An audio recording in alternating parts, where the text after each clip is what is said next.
Far Cry 4 is full of so many unpredictable sequences, from a rhino bursting through one of your gunfights to a hawk swooping down and randomly attacking you.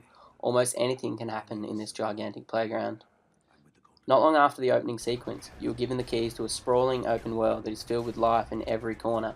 The country of Kyrat is a beautiful playground for you to experience, from interacting with locals and completing quests for them, to taking down enemies or hunting wildlife. There is so much to see and do. Sadly, some issues such as the story, character development, and some minor technical flaws drag the experience down slightly, although don't restrict it from being an excellent game that I guarantee you'll be sinking many hours into. When the game's protagonist RJ Ghali sets foot in his birth country of Kyrat, he has one task: to complete his mother's dying wishes and scatter her ashes at a special shrine. This does not quite go to plan. During a brutal and excellently performed opening sequence, you are introduced to Pagan Min, King of Kyrat and the main antagonist of the game. Pagan, who is excellently brought to life by Troy Baker, knows all about you, your family, and your mission in Kyrat. After witnessing the horrors that go on behind the scenes of Pagan's regime, you are rescued by one of the leaders of the rebel group known as the Golden Path. From here, you are able to explore the incredibly diverse, colossal landscape that is Kyrat, whether that be on foot, in one of the many land vehicles, in a personal helicopter, or via the new wingsuits. I had an amazing time discovering everything that this gorgeous environment had to offer. There were a number of times where I literally just stopped to take in a gorgeous view or marvel at the incredible mountain peaks in the distance. All of this is experienced while fighting for the Golden Path, collecting a litany of treasures, completing countless side quests, and taking down Pagan and his army. Rightly so, the story takes the back seat in this epic adventure. With a myriad of things to see and do, it is quite understandable that this is the case. Despite a few lines of dialogue, AJ's mother's dying wishes seem of no importance and more of an excuse to get AJ to Kyrat. He is swept up in the Golden Path so quickly that the overarching story just doesn't seem necessary. It is really never clear what his motivations are. Two different leaders tell him what to do and he just does it, with no questions asked. However, the story of the Golden Path has some very interesting moments, and siding with one of the leaders during an internal power struggle will have you making some interesting ethical choices. Despite the two leaders of the Golden Path being the strongest characters of the game, sadly, some of the better characters on the opposite side just aren't used enough. Pagan Min is an excellent antagonist. His charming yet psychotic demeanour steals the show whenever he is present. Unfortunately, there just aren't enough of these scenes.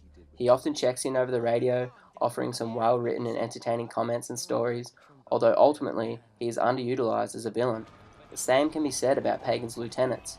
They never really have a chance to grow as characters, and right as they start to become interesting, they suddenly aren't in it anymore. Along with the missions that you'll perform for the Golden Path, there is an enormous amount of things to do within Kyrat. Outposts and bell towers are used to discover new areas and side quests. Side quests include anything from assassinations, retrieving blood diamonds, hunting rare game, and saving hostages. Probably the most interesting of all these side missions would have to be the fantastical world of Shangri-La. Here you will dive into a supernatural world where you command a magical tiger, fight terrifying demons, and take flight through a strange world. This offers something completely different for players and allows them to discover the rich legend of Kyrat.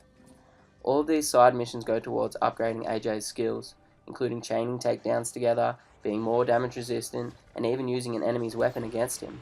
As I learnt new skills and techniques, especially in the latter half of the game, my AJ was almost unstoppable. The wildlife in Far Cry 4 is definitely one of the highlights. The vast array of land, air, and sea creatures, from the more docile sambar and wild pig to the aggressive Bengal tiger and Tibetan wolf, they will have you thinking twice before venturing off the beaten path. Just like Far Cry 3, hunting is a big part of the upgrading system. Animal skins are used to upgrade gear in order to hold more items such as arrows, ammo, and explosives. AJ is able to lure aggressive animals into attacking enemies by throwing bait. This is extremely useful when trying to remain undetected, yet take out a few enemies.